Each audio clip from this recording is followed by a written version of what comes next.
Ya, assalamualaikum warahmatullahi wabarakatuh. Selamat malam, selamat bertemu kembali dengan kami. Hari ini saya akan mengambil tema yang sedang tren saat ini, pembelajaran daring. Pembelajaran daring yang saya akan angkat di sini bukan masalah caranya, tapi siapkah Anda atau siapkah peserta didik Anda dalam mengikuti pembelajaran daring. Ya, secara garis besar pembelajaran daring itu adalah suatu pembelajaran jarak jauh, suatu pembelajaran bisa disebut pembelajaran dengan cara online ataupun pembelajaran tanpa harus bertatap muka. Caranya seperti apa? Banyak caranya, tapi apakah sudah siap Anda dan peserta didik Anda untuk melakukan pembelajaran daring tersebut? Jawabnya oke. Kalaupun Anda sudah siap, apakah peserta didik Anda juga sudah siap? Ya, di kota besar pembelajaran daring itu sudah merebak dan mungkin sudah menjadi suatu kebutuhan pokok, salah satu kebutuhan pokok. Tapi apakah di kota kecil, di kota daerah pelosok, apakah pembelajaran daring itu sudah bisa dilakukan? Itu tanda tanya besar. Kenapa? Ya, kalau saya seperti ini, bisa itu dilakukan, tetapi juga kita harus juga mengingat faktor-faktor yang harus diingat ketika kita melakukan pembelajaran daring. Yang pertama, kesiapan dari guru. Yang kedua, kesiapan dari peserta didik. Yang ketiga, kesiapan infrastrukturnya. 3 syarat utama itu aja. Yang pertama, kesiapan guru. Pasti kalau guru muda sekarang pasti itu udah bisa, saya yakin 100%. Banyak yang sudah menguasai pembelajaran metode daring ini. Yang kedua, syarat peserta didiknya. Peserta didiknya apakah sudah mampu? Tidak semuanya. Tidak semua. Kenapa saya bilang tidak semuanya? Karena seperti ini, pembelajaran daring yang pertama, peserta didik itu harus yang pertama punya minimal smartphone, ya, minimal smartphone yang termurah aja, smartphone. Yang kedua, kuota atau fasilitas internet. Yang ketiga adalah kesanggupan mereka mengikuti, ya, tuh. Oke, kita bahas yang pertama, smartphone. Sebagian besar anak sudah bisa memiliki smartphone, tetapi apakah semuanya? Tidak juga kan. Yang kedua,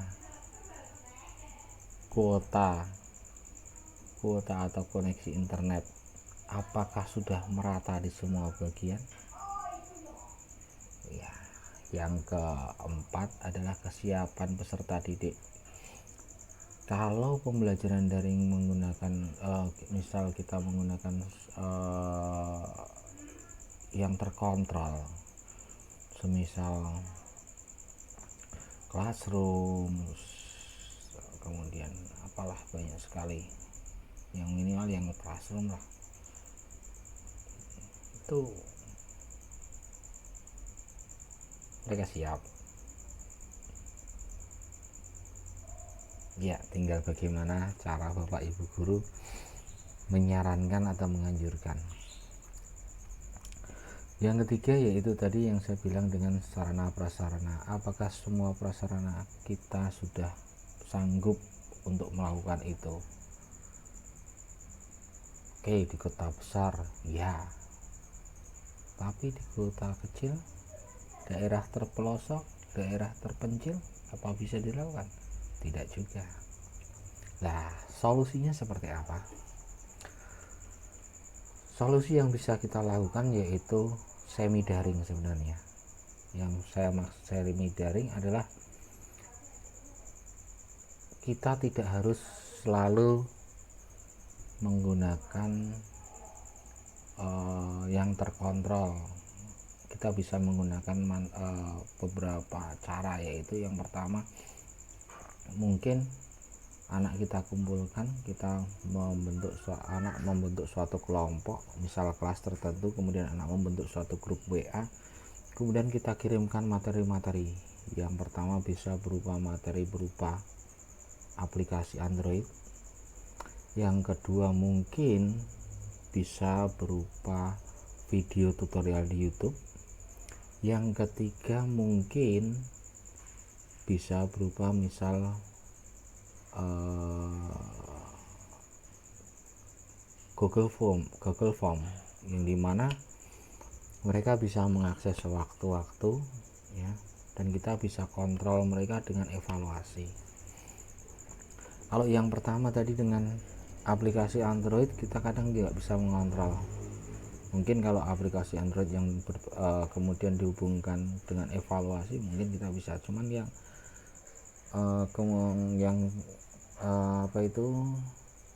untuk aplikasi Android yang sifatnya hanya statis, itu kita nggak bisa kontrol.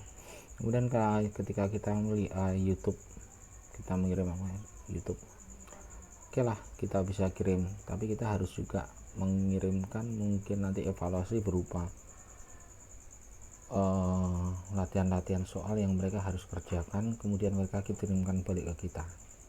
Yang ketiga yaitu menggunakan Google Form ataupun yang lainnya ya.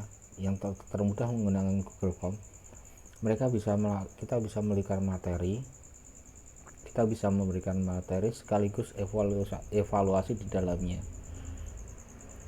Jadi ada materi, yang pertama materi apa yang akan kita bahas, kemudian kita memberikan evaluasi di belakangnya. Itu salah satu bisa kontrol, kita bisa salah satu siapa yang sudah mengerjakan, siapa yang belum, nanti penilaiannya seperti apa, kita bisa kontrol. Salah satunya bisa kontrol. Itu yang cara termudah menurut saya. Karena kalau dengan yang lainnya saya rasa untuk daerah terpencil atau itu kurang bisa. Tapi kalau untuk yang tadi, kalau kita mulai secara semi daring, insya Allah itu akan bisa dilakukan ya, itu bisa dilakukan ya. Jadi itu yang mungkin solusi untuk pembelajaran yang saat ini sedang digalakkan oleh pemerintah ya. Jadi itu salah satu solusi yang digalakkan pemerintah. Atau tadi yang tiga kan tadi Google Form, tambah satu lagi, kita bisa melakukan penugasan terhadap anak untuk membuat suatu blog ya. Kemudian mereka mencoba untuk mengisi blog tersebut dengan materi yang sudah mereka baca, kemudian mereka harus mengirimkan link yang mereka buat tadi kepada kita. Sistem kelompok saja lebih mudah mungkin, dan mereka akan mencatat siapa yang ikut mengerjakan, siapa yang enggak. Itu salah satu solusi juga. Jadi intinya buat saya seperti ini. Jadi jangan kalau saya, jangan memaksakan kehendak kita untuk anak untuk harus mempunyai smartphone atau harus belajar daring. Sebenarnya kita bisa kontrol, misal kita punya suatu grup, kita ketua kelas atau grup di mana kita mengajar per kelasnya, kita masuk di dalam situ, kita buat suatu grup kelas, kemudian kita kirimkan materi, kemudian kita kontrol sudah belajar, itu akan lebih efektif menurut saya ya. Kita kontrol selalu, kita ingatkan selalu, mungkin itu akan lebih mudah dan efektif. Jadi intinya seperti ini. Apakah Anda atau peserta didik Anda sudah siap melakukan daring, pembelajaran secara daring? Ya, semua tergantung Anda dan peserta didik. Ya, semua tergantung Anda dan peserta didik. Dan kalau menurut saya, kita tidak perlu memaksa peserta didik, akan tetapi kita selalu kontrol, kita selalu motivasi mereka. Itu aja menurut saya. Terima kasih. Assalamualaikum warahmatullahi wabarakatuh. Selamat malam.